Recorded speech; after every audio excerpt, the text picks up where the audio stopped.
Okay, let us start with today's revision lecture. Today we are completing chapter number 3, Entrepreneurship Development. Okay, I'll quickly go through the introduction in short. Okay, entrepreneurship is a full-time job which requires dedication and hard work. They are innovators, owners, producers, market creators, decision takers, risk takers. They are referred to as the fourth factor of production. Okay, so now according to me, ये जो अभी मैंने तीन चार lines पढ़ी हैं, they are very important. ठीक है, पहले तो आपको ये लिखना है कि it is a full time job, right? ये आप किसी के पास एम्प्लॉयमेंट नहीं कर रहे हो कि 9 to 5 होगा या 9 to 6 होगा, right? You are starting up with your own business with a new creative idea, so it will require full dedication and it is a full time job. ठीक है, और क्या लिखा है कि यही ओनर्स होते हैं, यही प्रोड्यूसर्स होते हैं, market creators, decision takers. So right from the scratch to the end जो भी सारे रोल्स फुलफिल करने होते हैं in a business, entrepreneur fulfills all the roles, right from producing the product to creating a market to taking n number of decisions and of course risk taking. ठीक है, तो ये सारी चीजें कौन करता है? एंटरप्रेन्योर खुद ही करता है. ठीक है, एंड सबसे important is the fourth factor of production. अभी हमने कितने फैक्टर्स ऑफ प्रोडक्शन देखे हैं? Land, labour, capital and entrepreneur. ठीक है, so entrepreneur comes in the last end therefore it is referred to as the fourth factor of production along with other factors such as land, labor and capital. ठीक है, okay, अब concept देखो एक बार. Economists never had a consistent definition of an entrepreneur or entrepreneurship. The word entrepreneur comes from the French word entreprendre, which means to undertake. इसको highlight कर लो, ये पूरे दो lines को. Economists never had an idea से लेके यहाँ तक. So this can come for also fill in the blank. That entrepreneur comes from the French verb entreprendre. It means to undertake. ठीक है, तो इसको highlight कर लो आप. Come to the next page. Okay, ऊपर देखो. The common keywords business and risks are interrelated. If there is no business or risk, a person cannot be called as an entrepreneur. तो entrepreneur बुलाने के लिए the person must undertake to do some kind of business, और जहां पर business है वहां पर तो risk associated ही होता है, right? So I will say this business and risk, they are both interrelated, they are both combined. ठीक है, आप सिर्फ बिजनेस करके रिस्क नहीं उठा सकते हो, राइट? या कि रिस्क ना आए. ठीक है, so both are, they work on parallel lines basically. Okay okay, अब नीचे आपको कुछ चार एग्जांपल्स दिए हैं. You can mark any two and make sure that you write those because these are examples of entrepreneur. So a small businessman who has founded your neighborhood grocery shop is an entrepreneur. So this is a local example. Then the founder of a startup laundry service across the street is an entrepreneur. This is again a local example. The founder of multi-billion Reliance Company Limited with his high-tech world application is an entrepreneur. Again, अब ये थोड़ा large scale पर example दिया है. So what you can do? One small scale का, one large scale का you can mark it and you can write it down. ठीक है? Examples are important. They modify the structure of your answer. ठीक है? Okay. अब ये line highlight कर लो. Entrepreneurship means willingness of an individual to start a new business venture by taking risk and managing it in his technology enabled competitive global environment. तो ये पूरा process ही, अगर आप ये दो लाइन लिखते हो ना, this means in short you are summarising the process of entrepreneurship. कि एंटरप्रेन्योरशिप होता क्या है? It is a business activity. ठीक है, फिर आप उसमें रिस्क लेते हो और फिर आप उसको टेक्नोलॉजी में कंबाइन कर लेते हो. ठीक है, so the three things which are major in entrepreneurship. Okay, read from here. The success of business, type of work involved, age, education does not restrict the entry of entrepreneur. मतलब क्या? entrepreneur बनने के लिए कोई eligibility norms नहीं है. ठीक है, कोई educational background होना चाहिए जरूरी नहीं है. ठीक है, so age हो गया या education हो गई या work हो गया, size of business, this does not matter. Similarly, the label of success or failure also does not matter. Now, how much successful you are, not necessary कि अगर आप entrepreneurship करो तो उसमें भी आप successful रहोगे. And similarly goes for failure. If you have failed in the previous businesses or if you have failed in the previous employments, occupation, or whatever it is, so that does not mean that you will fail when you will be an entrepreneur also. ठीक है, तो success and failure का कोई relation नहीं है. Okay, entrepreneurs are the people who have the courage to offer and to share an idea or a product or a service with the world. They try to make better place where needs of consumers can be satisfied. So what they do really, they firstly carry out a big research procedure. ठीक है, वो actually consumers को study करने की कोशिश करते हैं, उनके नीड्स क्या हैं, उनके आज के नीड्स क्या हैं, उनके फ्यूचर के नीड्स क्या होंगे. So when they have a futuristic vision कि शायद से हो सकता है 2 साल के बाद कंज्यूमर्स को ये चीज लगे, and they start producing and और manufacturing that product right from today. So of course 2 साल के बाद उनकी मोनोपोली हो जाएगी उस प्रोडक्ट में, right. So that is why the entrepreneurs should have a futuristic vision. Next, come to the definition. Come to the second one. Webster's dictionary gives a definition. An entrepreneur is a person who starts a business and is willing to take the risk, loss in order to make money. I think this is the simplest one. You can just write down this one. Okay? But make sure to give a definition. Okay, अब characteristics, we'll just go on reading the subheadings because they are very self-explanatory. हम जब actually में भी ये जब chapter कर रहे थे, still it was self-explanatory one. तो now अब तो हम revision कर रहे हैं, so we will just go through the subheadings. ठीक है? Characteristics. Entrepreneurs have some special characteristics like thinking, imagination, enthusiasm, sincerity, etc. The characteristics can be stated as follows. The intellectual capacities, capabilities. Now again, the just example which I gave you about the futuristic vision.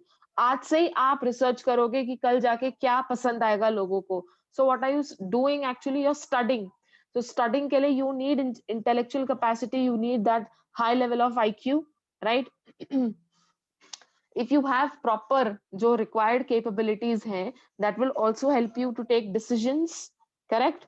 And to analyze the business situations. यही लिखा है, okay?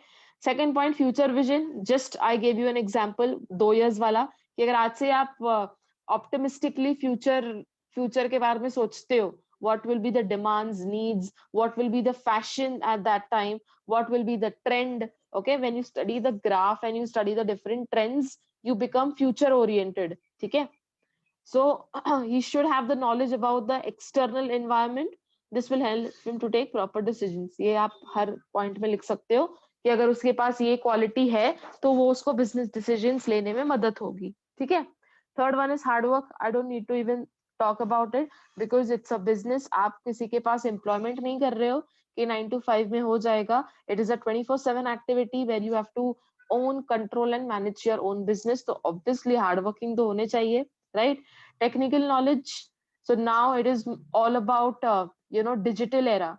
It is all about technology. So you have to be good at the technical aspects as well. It's not only about the business, about money, but also if the business goes online. Okay, so what happens, you get a good reach, rather all the consumers everywhere around the world. It is 24/7 accessibility, so things are little smooth. Okay, this digital network, I would say, takes your business at a higher level or to a next step, I would say. Okay. Communication skills, obviously now he is the person who is actually bought the product in the market. तो product तो वो लेके आया है, but अगर उसके पास marketing skills नहीं है, अगर उसके पास कस्टमर्स से बात करने का तरीका नहीं है, if he is not able to study his own customers, then what is the use, right? So unless and until you are not able to advertise or market or do mouth publicity or basic generally communicate with customers, so then you won't have that reach. Rather, if you don't have that the method of talking, the pitch, rather the tone according to the consumer, if you're not able to study his psychological aspects, then I think it might go difficult. Okay, next, highly optimistic. So he should keep believing in his business. एक positive outlook होना चाहिए, वो दिखता है चेहरे पर. And consumers also want to deal with such people who have a positive outlook, है ना, who believe in their products themselves before selling it to us. ठीक है? Risk bearing capacity, of course, इतना ज्यादा तुम्हारे पास स्कोप होना चाहिए. You should have that backup कि कल को अगर पूरा अच्छा खासा लॉस हो भी जाता है, you can bear it and again you can step up in the market, ठीक है। तो एक अगर एक बार लॉस हो जाता है, so that does not mean that you are going wrong. तो business is risk and risk is all about losses, ठीक है। And the last one is self confidence. Again entrepreneur has self confidence, he has positive desires to achieve his goals, right? Self motivation keeps him strong and confident, okay? So these are the characteristics of an entrepreneur. एक बार आपने सब headings भी learn कर दी तो भी I think you can write it well, provided you have read the content 2 to 3 times at least, okay. अच्छा, अब मुझे बताओ ये है क्या, क्वालिटीज ऑफ सक्सेसफुल एंटरप्रेन्योर है क्या, या कट किया गया है? देख लो एक बार वो पीडीएफ में, because I think this is cut, qualities reduce की गई थी, कट की गई थी।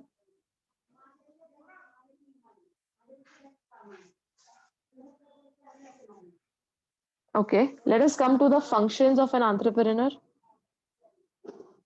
Functions देख लो, it is given on the next page. Functions, okay. Again, I'll just read quickly in this self-explanatory points.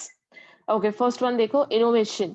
So अब entrepreneur अगर कोई business activity start कर रहा है, so he should come up with a new idea, right? देखो, an entrepreneur is basically an innovator. Introduces new combination of production, new products और brings changes in the existing products. So जरूरी नहीं कि हमेशा new products ही होने चाहिए। अगर कोई वो existing product में भी कुछ एक अपना वो element डालता है which changes the existence of the product और वो new product ही कहलाता है, so that will also be called as entrepreneurship, ठीक है।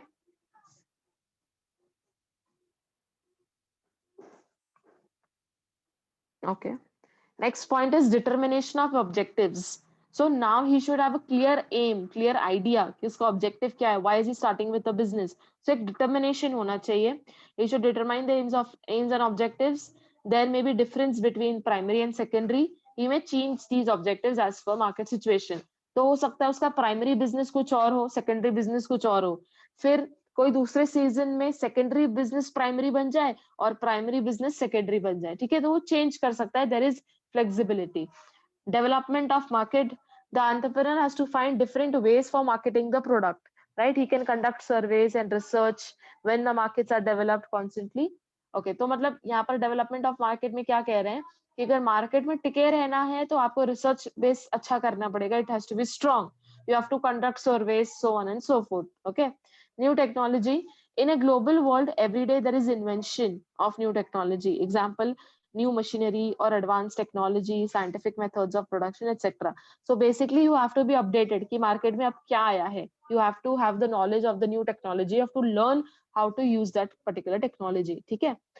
good relations, obviously इसके लिए आपको communication skills भी अच्छे होने चाहिए, you should have a good rapport with the customers, ठीक है। Organizing funds, so you should have a different financial resource because adequate finance is always necessary. Honest relation with the investors is necessary for every business. तो अगर आप honesty से चलोगे, loyalty से काम करोगे, ठीक है, तो आपको funds भी फिर आसानी से मिल जाएंगे. People will be interested in investing in your business, ठीक है। Taking decisions, अब अगर आपके पास ये सारे कैरेक्टरिस्टिक्स हैं, आप अच्छे से काम कर रहे हो, सच्चाई से काम कर रहे हो, तो आपको ऑटोमेटिकली आपको पता चल जाएगा whether to do this thing और do that thing, okay. So if you are good in all the aspects, so it will help you to take proper decisions, ठीक है।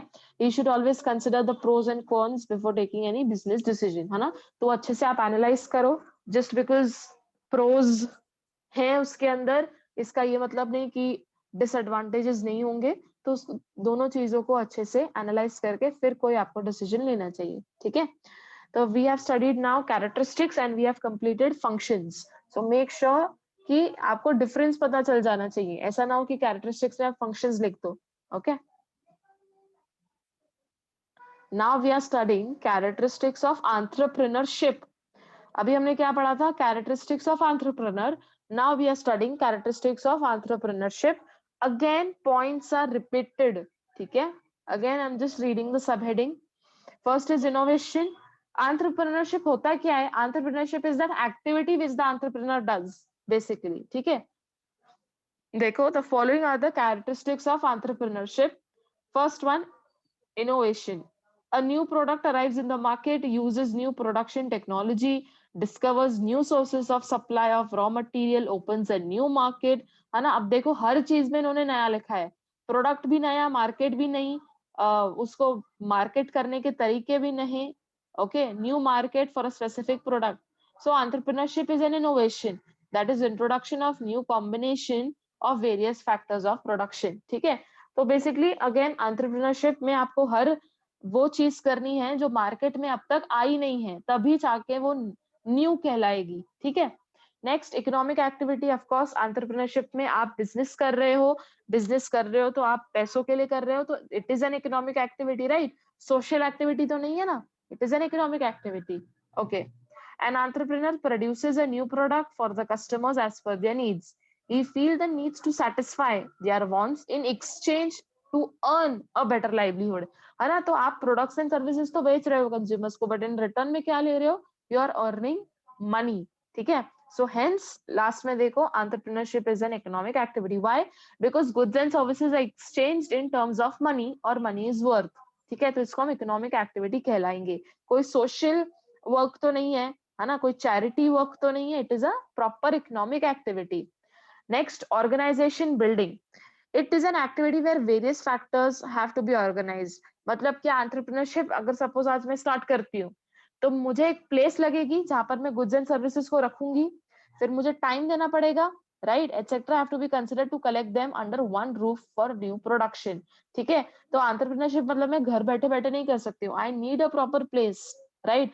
आई need to store the goods and services, I need to have a proper office और good infrastructure for that matter. ठीक है, तो एक organisation proper लगने वाला है. Next, creative activity. Now, if we speak of innovation, that means the activity is a creative one. Okay.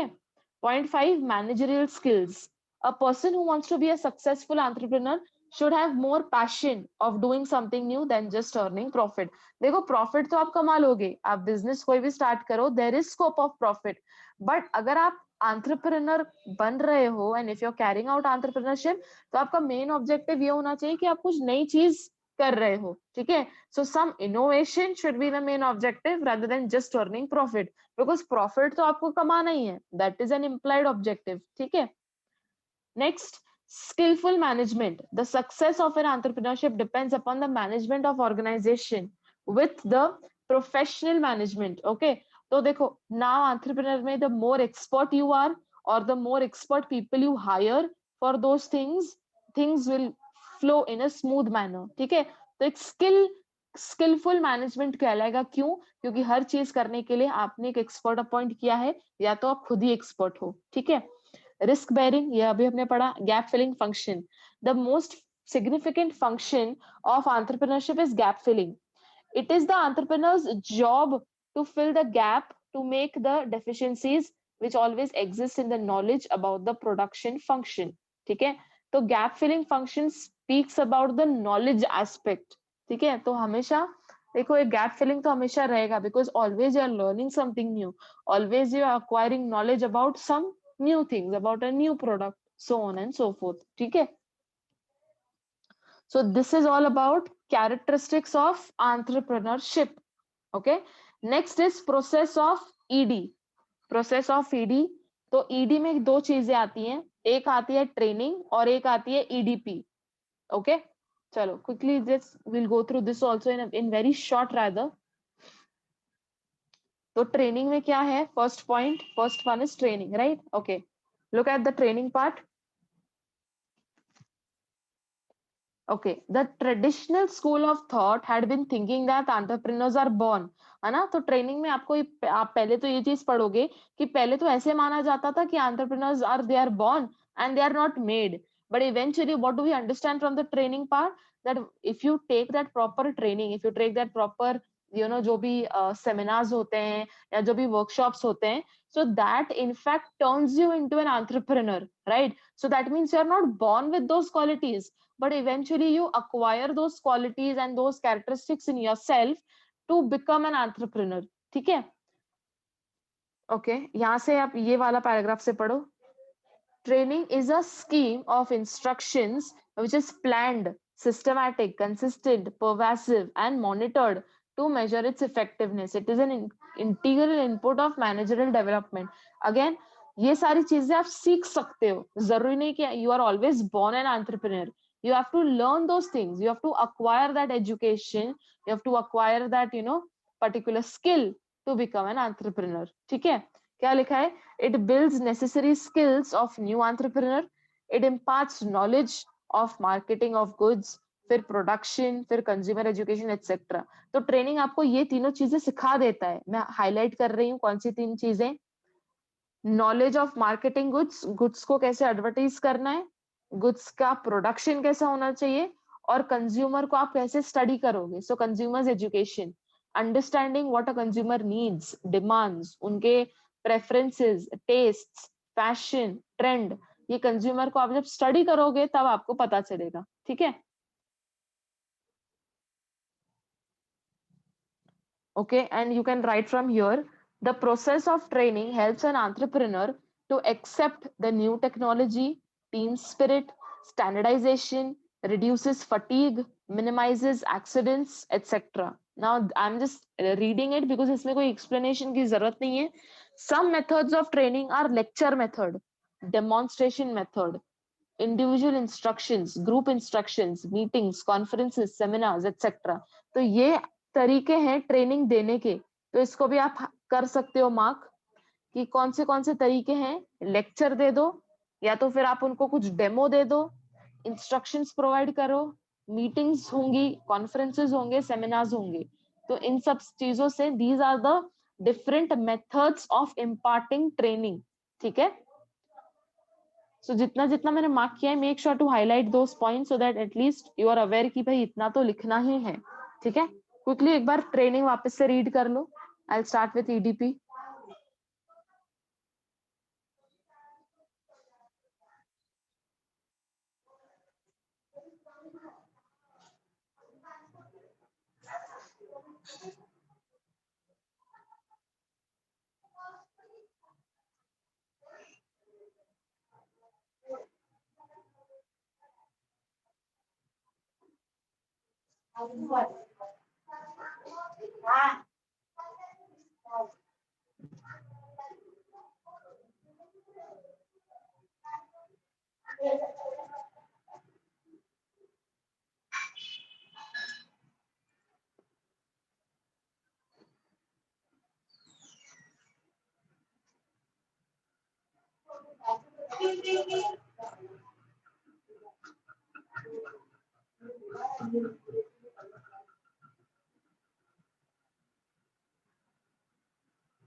Okay, let us read point number 2, entrepreneurship development program. Okay, अब इसमें हमने दो पॉइंट्स देखे हैं. पहले एक देखो, what are we studying? We are studying process of entrepreneurship development. Correct? तो प्रोसेस में दो चीजें आएंगी, एक तो ट्रेनिंग आएगी, एक तो ईडीपी आएगी. ठीक है? तो अभी हमने फर्स्ट पॉइंट कंप्लीट कर लिया, that is training. Now look at the EDP point. Okay, entrepreneurship development program. Now, EDP has been defined as a program which is designed to help a person in strengthening his entrepreneur motive and acquiring his skills, capabilities necessary for playing the role efficiently. मतलब क्या? EDP. अब EDP एक programme है जहां पर वो जो entrepreneur है, आप उसके मोटिव को बढ़ावा दोगे, उसकी कैपेबिलिटीज आप उसको समझाओगे, राइट? जो उसको रोल को प्ले करने के लिए सक्सेसफुल माना जाएगा. ठीक है? Next point देखो, EDP is a device through which people with latent traits are identified, motivated, trained in managing the unit and for starting a venture or an enterprise. ठीक है? तो EDP को ना आप ऐसा कंसिडर करो कि एक पूरा एक प्रोसेस है जहां से एक एंटरप्रेन्योर एक एंटरप्रेन्योरशिप एक्टिविटी कैरी आउट करेगा. ठीक है? सो he does all the this EDP provides all the motivation part so that the entrepreneur can start with his new venture taking activity. ठीक है? अच्छा, ये हाईलाइट कर लो, ये फिल इन द ब्लैंक के लिए आ सकता है जो नेक्स्ट पैरा में दिया है। ADP was introduced in Gujarat in 1970 and was sponsored by the Gujarat Industrial Investment Corporation. ठीक है, ये अंडरलाइन कर लो। फिर जो नेक्स्ट लाइन है ना उसको भी अंडरलाइन कर लो।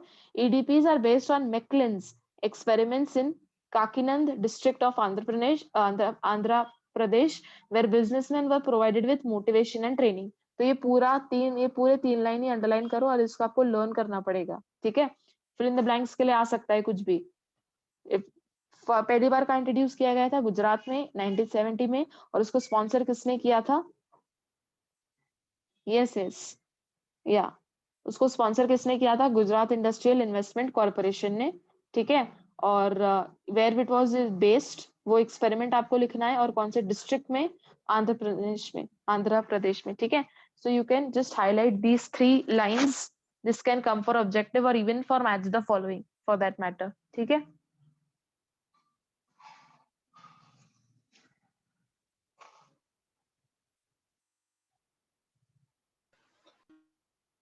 ओके ये पढ़ने के बाद डायरेक्टली आप यहाँ पर आ जाओ नेक्स्ट पेज पर। Objectives of EDP. अब ईडीपी किया क्यों जाता है, उसके पीछे मोटिव क्या है, what is the intention? First one देखो, to foster industrial growth, optimum use of resources, development of backward regions, generation of employment opportunities, widening base for all scale industries, फिर वो स्मॉल स्केल हो या medium scale हो। ठीक है, I think again all the points are self explanatory. I don't think इसमें कोई explanation की रिक्वायर्ड है, सिर्फ आप पढ़ोगे ही तो आपको समझ आ जाएगा कि ईडीपी किया क्यों गया है, ये उनके ऑब्जेक्टिव्स हैं। ठीक है,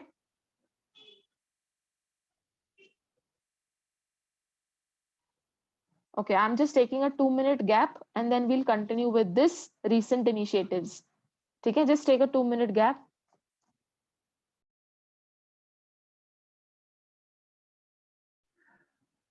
Okay, let us continue with the recent initiatives in entrepreneurship development. ठीक है, तो अगर आप देखते हो कुछ 3 डेवलपमेंट इनिशिएटिव्स थे। First was one startup in India. Okay, let me read. Entrepreneurship is picking up in India. Following are the few initiatives. Okay, अब इसमें just introduction में I'll just quickly mark few things which are important to write. A startup is defined as an entity having its headquarters in India, which was opened less than 10 years ago. ठीक है, and has an annual turnover of less than 100 crores. पूरा इसको underline कर लो.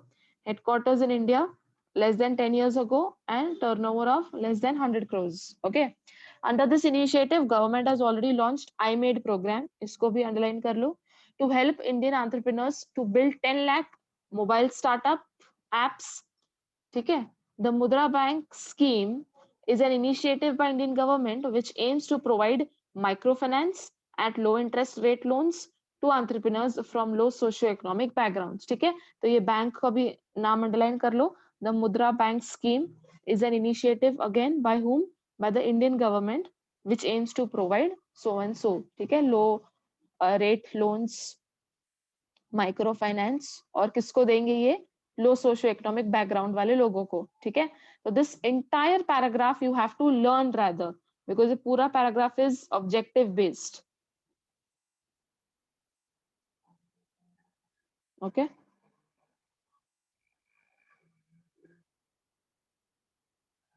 The first full paragraph is objective based, तो ये पूरा learn ही कर लेना। नेक्स्ट पैराग्राफ में देखो क्या लिखा है। One of the objectives of Indian government is to make India a nation of job creators instead of job seekers. मतलब क्या? इंडिया एक ऐसा नेशन बने जो लोगों से जॉब नहीं मांग रहा है बट लोगों को जॉब दे रहा है। तो अगेन ये भी इंपॉर्टेंट है लिखना। The sentence is important, blank के लिए इंपॉर्टेंट नहीं है but the sentence, the framing of sentence is important. ठीक है, Thus government wants to encourage entrepreneurship to promote innovations. Next para देखो, Startup in India is an initiative of Government of India which was launched in 2016. इसको underline कर लो, first line को। Last line देखो, Thus Government of India has announced Startup India Action Plan that focuses on the following areas. अब नीचे आपको कुछ areas दी हैं जहां पर Startup India focus करेगा। ठीक है, let us read those areas as well. First देखो simplification and hand holding. Here compliance procedure for startups will be made easy.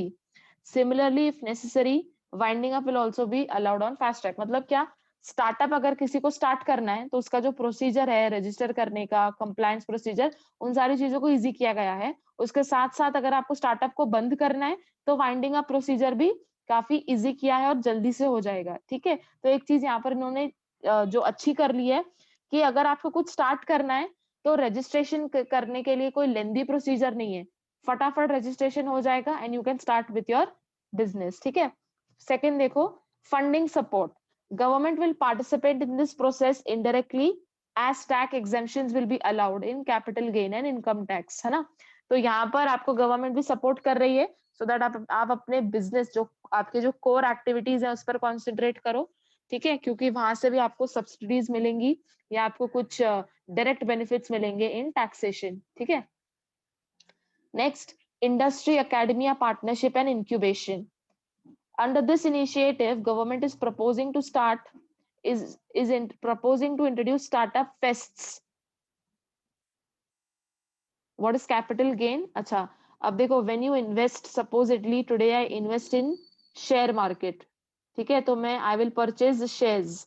मैं सिर्फ एग्जांपल दे रही हूँ. मैंने एक शेयर परचेज किया 100 रुपीज का. ठीक है, फिर मैंने उसको 2 साल तक रखा. वो 2 साल के बाद जब मैंने वो शेयर को बेचा तब उसकी वैल्यू 10,000 हो गई थी.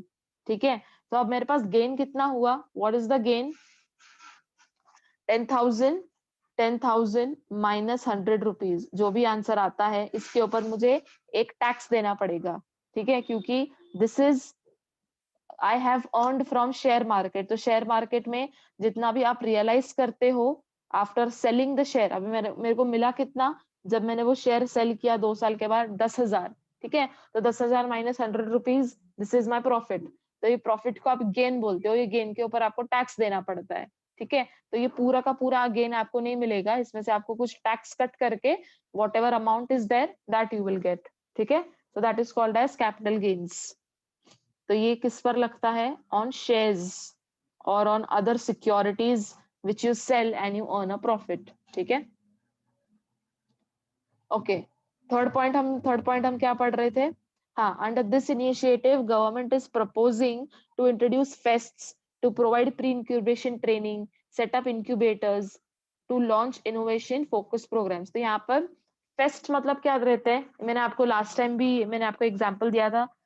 दिस यूट्यूब वगैरह के फेस्ट्स होते हैं, right, where all the creators they come up, they meet, they do small performance, then they interact, they exchange ideas. Similarly इनका भी वही है कि एक वो फेस्ट सेट करेंगे जहां पर वहां पर जो भी एंटरप्रेन्योर्स है, they will come up, they will share ideas, exchange of information, then communication, getting to know each other. फिर और एक थोड़ा सा वाइडन पर्सपेक्टिव हो जाता है. ठीक है, तो ये सारे गवर्नमेंट आपको एक सेटअप करके देगी.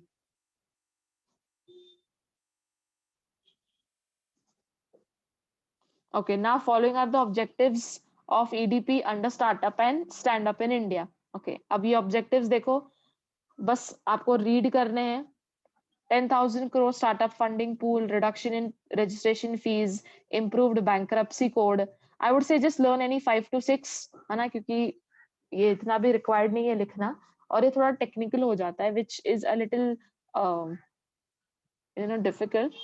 But if you can learn to target 5 lakh schools and evolve 10 lakh children in innovation related programs, then promote India across the world as a startup hub, build startup oasis as Rajasthan incubation center. तो जो easy लग रहे हैं आपको वो आप लिख सकते हो. Freedom from mystifying inspections for first 3 years of operation.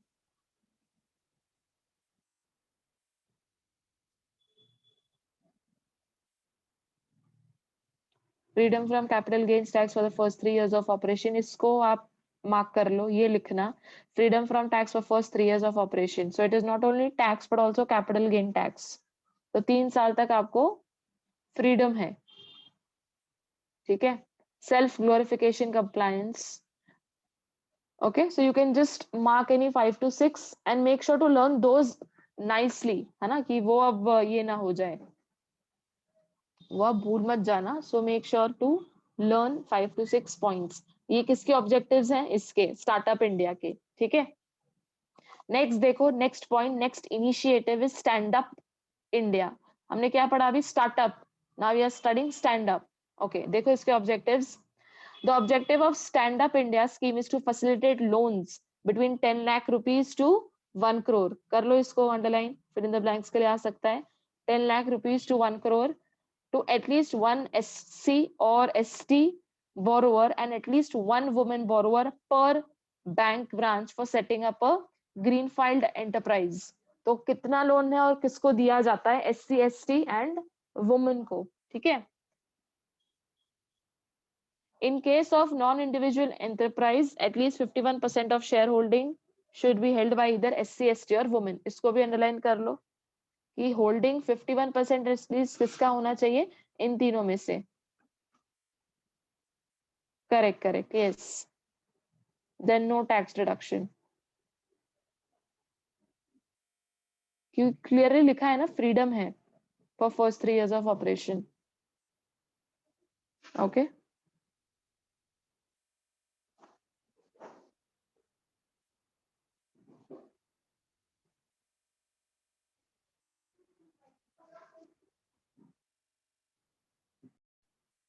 Okay, so what we were studying eligibility.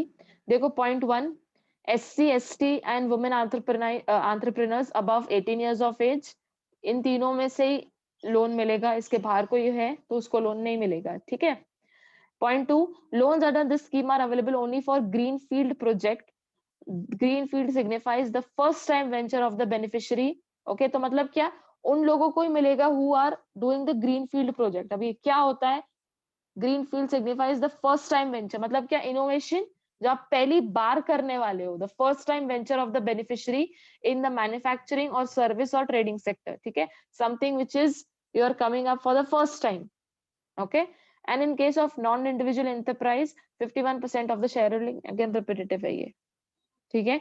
nature of loan, composite loan between 10 lakhs and up to 1 crore। अच्छा, composite loan में मतलब ये क्या है? composite loan में term loan and working loan, मतलब क्या? आपको अलग से टर्म लोन और अलग से वर्किंग कैपिटल नहीं मिलेगा, आपको दोनों को कंबाइन करके मिलेगा between 10 lakhs up to 1 crore, ठीक है।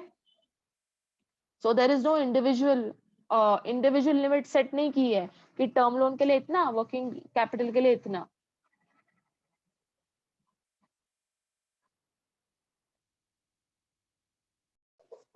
Okay, so what was the nature of the loan?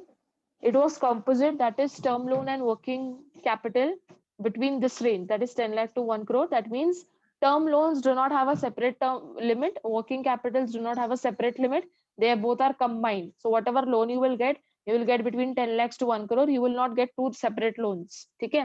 Purpose क्या है? For setting up new enterprise in the manufacturing, trading or service sector by SC ST और women entrepreneur, ठीक है। अब size देखो, composite loan of 75% of the project cost inclusive of term loan and working capital loan. मतलब क्या? अब supposedly मेरा जो सीए है, स्टैंड अप है, उसमें मैं 100 करोड़ इन्वेस्ट करना, मैं 100 करोड़ का पैसा लगाना चाहती हूँ, तो पूरे 100 करोड़ मुझे लोन मिलेगा क्या? नहीं, इसका सिर्फ 75% मुझे मिलेगा, मतलब 25% मुझे खुद से अरेंज करना पड़ेगा। तो क्या लिखा है? Composite loan of 75% of the project cost. तो सपोज मेरा प्रोजेक्ट जो मैं लेके आ रही हूँ, वो प्रोजेक्ट कॉस्ट है 100 करोड़, तो 100 करोड़ का मुझे सिर्फ 75% ही लोन मिलेगा, बाकी 25% I have to arrange on my own, ठीक है।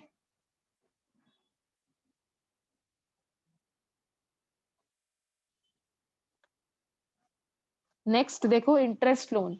The rate of interest would be the lowest applicable rate of the bank for that category, not to exceed. ये जो आपको एक फॉर्मूला दिया हुआ है वो आप लर्न करना, अभी इसका कोई लॉजिक नहीं है, this is just given. So what you have to learn in short, lowest rate लगेगा, lowest applicable rate of that category in the bank, okay. तो ये जो फॉर्मूला है, you can just learn it because that has no logic as such. Next देखो, security. अब loan दे रहे हो तो आपको सिक्योरिटी देनी पड़ेगी बैंक को, करेक्ट। क्या लिखा है? बिसाइड्स प्राइमरी सिक्योरिटी, लोन में भी secured by collateral security for the scheme of stand up India as decided by the bank. मतलब क्या? सुनो, प्राइमरी सिक्योरिटी, अब I'll tell you what is the meaning of primary security and secondary security. अब देखो मैंने bank से supposedly 75 crore लिए हैं, ठीक है, तो अब 75 करोड़ लिए मैंने, ये मैंने क्या लिया है, मैंने लोन लिया है, तो मुझे इसके इक्विवेलेंट एक सिक्योरिटी भी रखनी पड़ेगी, करेक्ट। तो मुझे सिक्योरिटी मुझे कितनी रखनी पड़ेगी, जिसकी वैल्यू कितनी हो, 75 करोड़ हो, करेक्ट, तो इसको हम प्राइमरी सिक्योरिटी बोलते हैं। अब इसके ऊपर अगर बैंक बोलती है कि नहीं मुझे और सिक्योरिटी चाहिए, तो सपोजिटली मैंने अपने, मेरे पास जो भी सारे कार्स हैं which is worth rupees I would say 7 lakhs, है ना, मेरे पास जितने भी कार है सबकी वैल्यू को मिलाकर 7 lakhs हो रहे हैं, तो इसको हम सेकेंडरी सिक्योरिटी मानेंगे, ठीक है। लोन कितने का लिया है, 75 करोड़ का, ठीक है, तो उसके इक्विवेलेंट में जितनी सिक्योरिटी होगी वो सिक्योरिटी को हम प्राइमरी सिक्योरिटी बोलते हैं, और अगर उसके ऊपर और कुछ एडिशनल सिक्योरिटी भी रखनी पड़ रही है तो उसको हम सेकेंडरी सिक्योरिटी बोलते हैं, ठीक है। तो कभी कभी हो सकता है कि बैंक सिर्फ प्राइमरी सिक्योरिटी नहीं, सेकेंडरी सिक्योरिटी की भी डिमांड कर सकती है, okay. What is MCLR? Even I don't know. It is a particular formula. ऐसे हो सकता है कि minimum something low rate, I haven't understood the formula. ये थोड़ा सा मैथ से रिलेटेड है। MCLR देखो, I'll find it out. If I get to know, I'll tell it to you. But ये आपको फॉर्मूला लर्न ही करना पड़ेगा, ठीक है।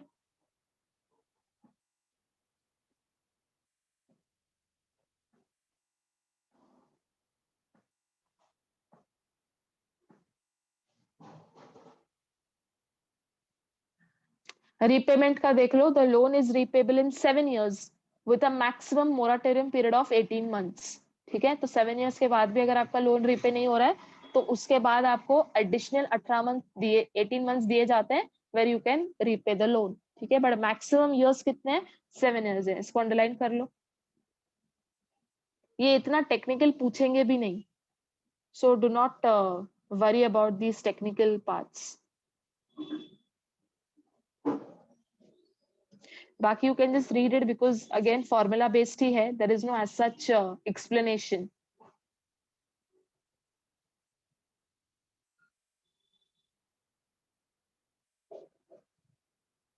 Come to the third initiative, that is agro tourism, real tourism, ठीक है।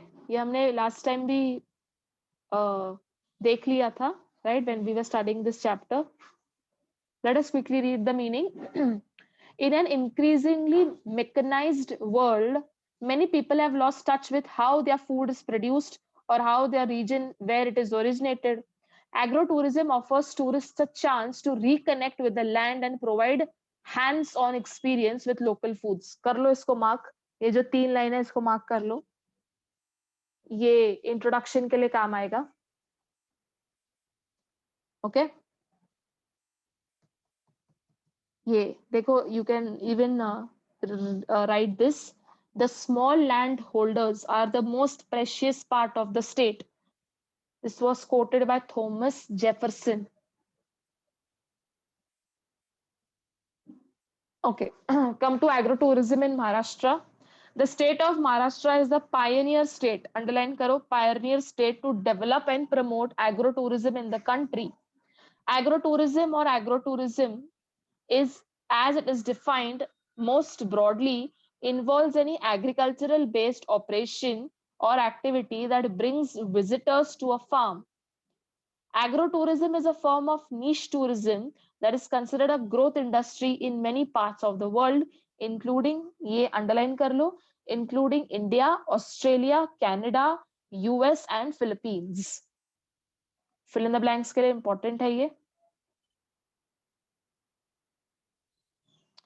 नाउ इसके बाद इंपॉर्टेंट है द एक्टिविटीज। देखो कौन सी एक्टिविटीज होंगी एग्रो टूरिज्म में। Outdoor recreation, that is trekking, fishing, hunting, wild life study, horse back riding.